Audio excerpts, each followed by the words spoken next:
There was silence in the street, broken only by the soft clatter of the wheelchair wheels on the sidewalk. The sun, streaming through the branches of the trees, created speckled patterns on the asphalt. Layla had always loved this route. It gave her a sense of freedom, albeit temporary, from the confined walls of her small apartment. And next to her shadow, as always, was her golden Labrador Max, her faithful friend and only protector. Max wasn't just a dog, he was her arms, her legs, her hope. In moments when it felt like the whole world was against her, Max was the one who helped her up. His wet nose would gently touch her hand as if to say, "I'm with you." But on this day, everything went wrong. When Layla stopped at the crosswalk, she noticed a police patrol car parked nearby. At first, she didn't pay attention to it. She met police officers often. But then a man got out of the car. His gaze lingered on her too long, too intently. She felt the gaze on her skin cold, tenacious, almost palpable. "Hey, you!" The policeman's voice broke the morning silence. Layla flinched. The man strode toward her with the confidence of a predator who'd spotted easy prey. Max was wary, growling softly, but he stayed close, as he'd been trained to do. "Where are your papers?" the policeman said sharply. His tone was peremptory, almost accusatory. Layla was confused. Documents? What papers? She drove down the sidewalk, not bothering anyone. "I'm sorry," she began, trying to remain calm, "but I'm just taking a walk. This is my guide dog. I didn't ask who you were." The policeman cut her off. His eyes glittered with an anger that seemed to be looking for an outlet. "ID for the dog and for yourself." Now, Layla tried to reach for the phone to call her father, but her trembling fingers wouldn't listen. The policeman was already standing too close. Max, sensing the threat, stepped between them, which only increased the tension. "Put that dog away!" the policeman shouted and reached for his holster. Layla froze. Time seemed to stop. She couldn't believe this was really happening. "No! Please, he's just protecting me!" she screamed, but her voice was drowned out by the whistle of a sudden gunshot. Max collapsed. His body jerked and stiffened. Layla couldn't breathe. Everything around her went dark. She stared at her friend, the one who had always been with her, lying in a pool of his own blood. The policeman turned to her.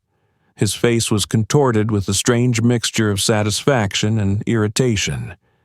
He moved closer, grabbing her chair and pushing it so that Layla was on the ground. Her hands hit the pavement, pain shooting through her wrists. "That's a lesson to watch your dog," he growled. Layla couldn't answer. Her voice was stuck somewhere in her throat along with her sobs. But this horrible day was just beginning.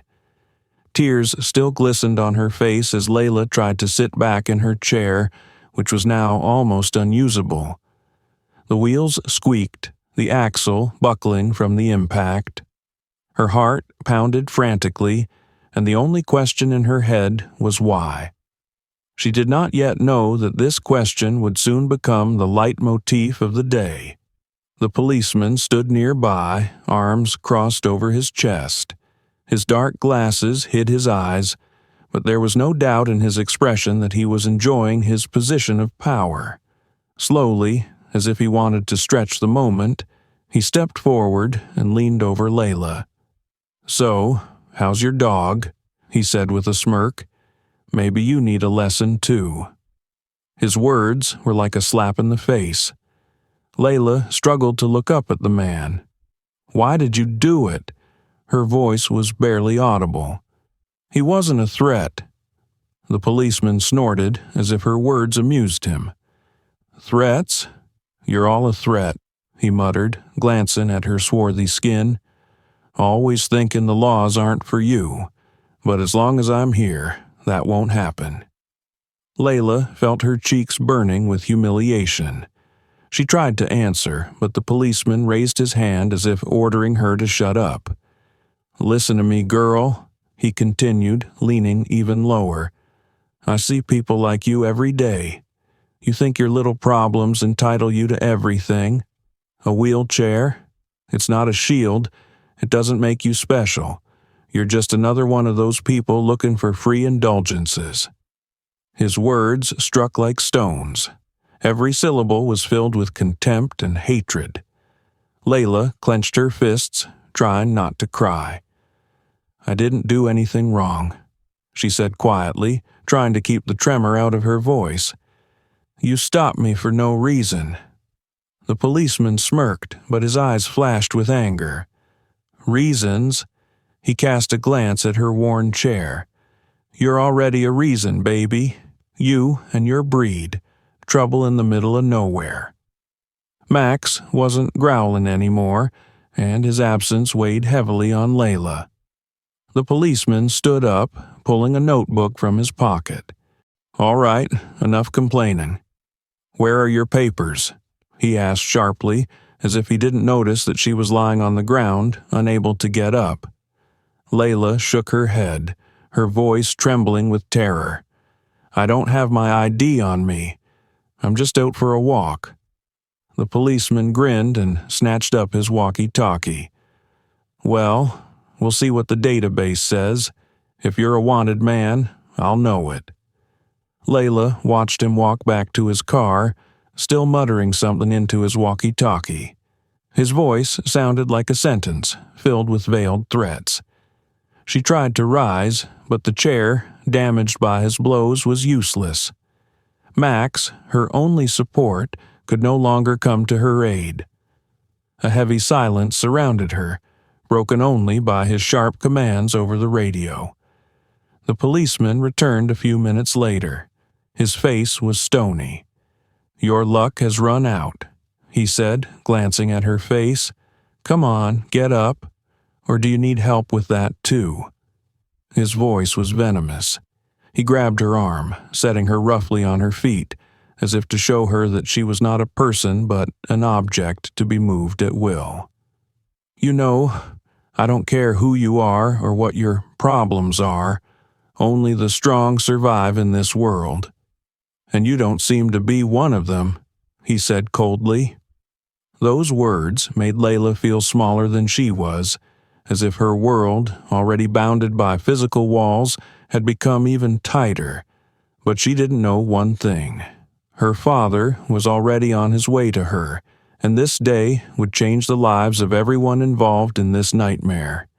It was as if time had slowed down. Max, always calm and loyal, now stood between Layla and the policeman, growling in a way she'd never heard before. His fur stood up and his gaze was intense, almost menacing. Max sensed that his mistress was in danger, and he was ready to protect her at all costs. The policeman, on the other hand, had lost his patience. His hand was already reaching for his gun, and something icy and merciless flashed in his eyes.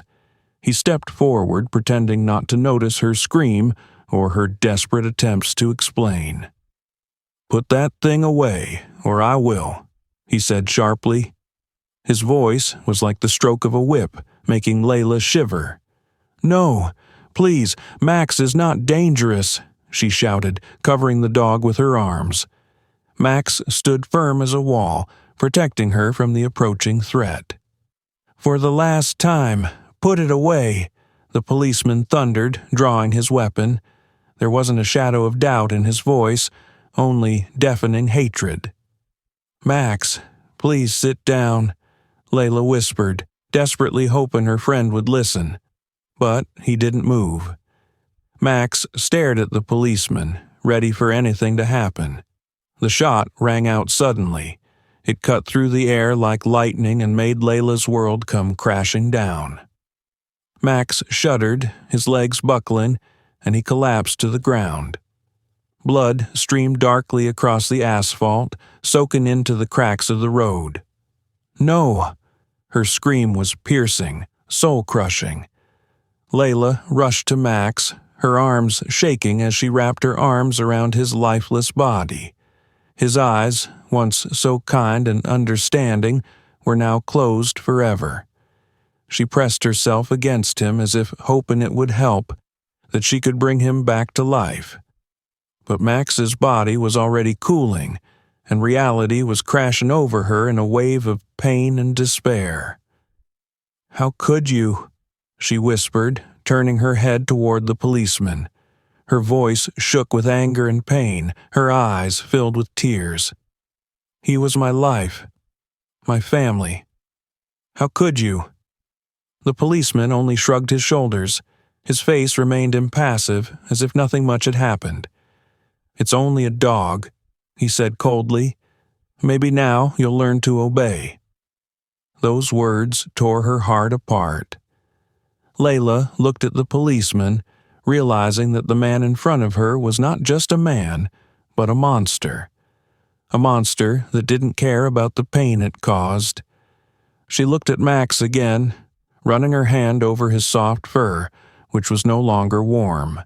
The world around her had faded, and all that was left was coldness, emptiness, and a bitter sense of loss. The policeman, as if pleased with himself, holstered his gun and turned toward the patrol car. "I hope you understand," he said over his shoulder, not waiting for an answer. "Next time, you'd better think before you pounce." Layla didn't answer. She couldn't. The words were stuck somewhere deep in her throat. All she could do was hug Max, her loyal friend who'd given his life to protect her. Her world collapsed in an instant, and in that silence, broken only by the distant noise of passing cars, she made a promise to herself. It wouldn't end this way. Max didn't deserve to die like this. She wouldn't just let it go. Layla was still holding Max's lifeless body when she heard footsteps. They were coming slowly, but inexorably, like the rumble of hammer blows. The policeman was coming back, and his gait had the confidence of a man accustomed to impunity. She raised her head, her face wet with tears.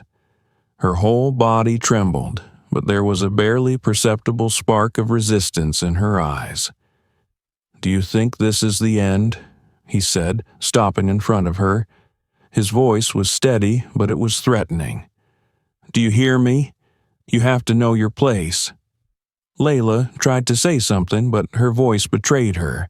She just shook her head, struggling to get up off the ground, clinging to her chair. Her fingers were slipping on the wheels, but she kept trying. The chair was her support, her only way to get around. Without it, she was like a bird with broken wings. "That's not all," he added suddenly, leaning over and grabbing the arms of the chair. "No, please don't hurt him," she shouted, stretching out her arms to stop him.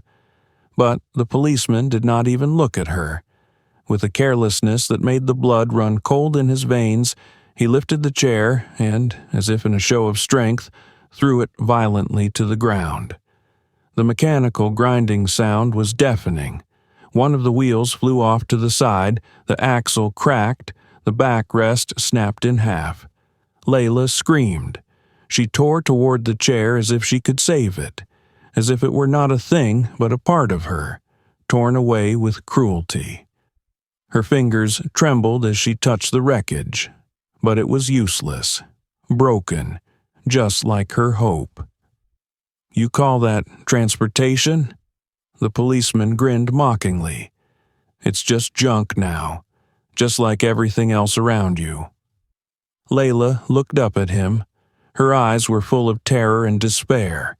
She realized he wouldn't stop. This man didn't see her as a human being. To him, she was something less, something to be humiliated, broken, and left helpless. "How could you?" she whispered, her voice filled with tears.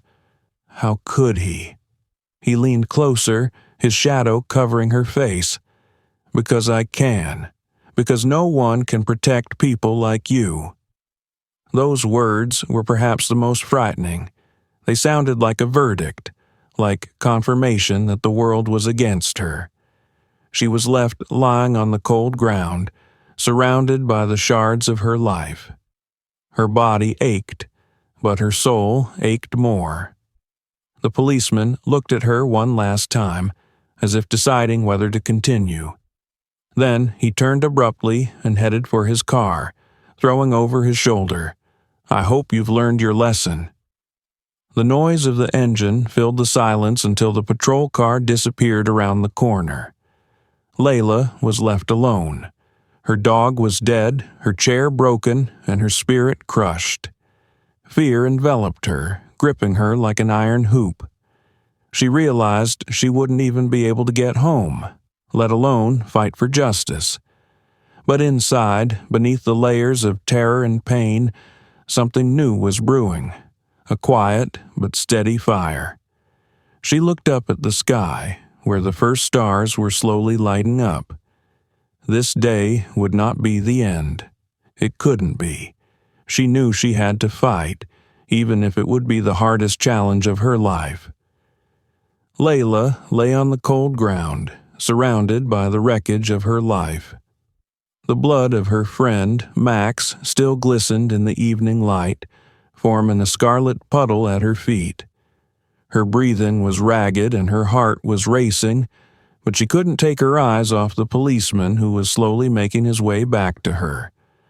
There was arrogance in his gait, as if he knew he had complete authority over the situation. "Listen," he said, squatting down beside her. His tone was softer, almost deceptively friendly, but there was anger in his eyes. "Do you have any idea where you are?" Layla was silent, unable to speak. She saw his lips curve into a smirk. "No, you don't understand, do you?" he continued, his voice getting louder and louder. "You thought you could just walk around here like a normal person pretending you were equal to everyone else?" She tensed at those words, her face pale. His tongue was like a blade, slicing her dignity to pieces. "Did you think your chair would entitle you? That this dog would make you something better?" He cast a glance at Max's body, and his grin grew even wider. "That's funny. Now you've got nothing." His words were like slaps, one after another. But he didn't stop. "Do you know what your problem is?" He leaned closer so she could feel his breath. "You're just dirt. You've always been dirt. People like you will never amount to anything, with or without a chair." She clenched her fists, her eyes filled with tears, but she couldn't look away. The policeman noticed her anger, and it seemed to spur him on. "You think you can resist?" He laughed loudly, almost savagely. "Tell me, who will you call? Who will come to protect you? People like you mean nothing. You're just a little girl with a dead dog and a broken chair." He rose and stood over her, as if deliberately emphasizing his superiority. His gaze slid over her dark skin, and the next second he added, almost in a whisper, "You know what the funny thing is? You're not even here. You don't belong here. Your people don't belong here. And you know why? Because you're all the problem, and I'm the one who solves it." Those words weren't just a humiliation. It was a blow to her very core, to her identity, to her right to be. Layla felt her heart clench with rage and pain, her tears streaming down her cheeks, but there was nothing she could do. She was like a bird with clipped wings, trapped in the cage of this cruel world. "Listen to me carefully." His voice was cold as ice again. "You can't do anything. You're nothing, and the sooner you realize that, the better for you."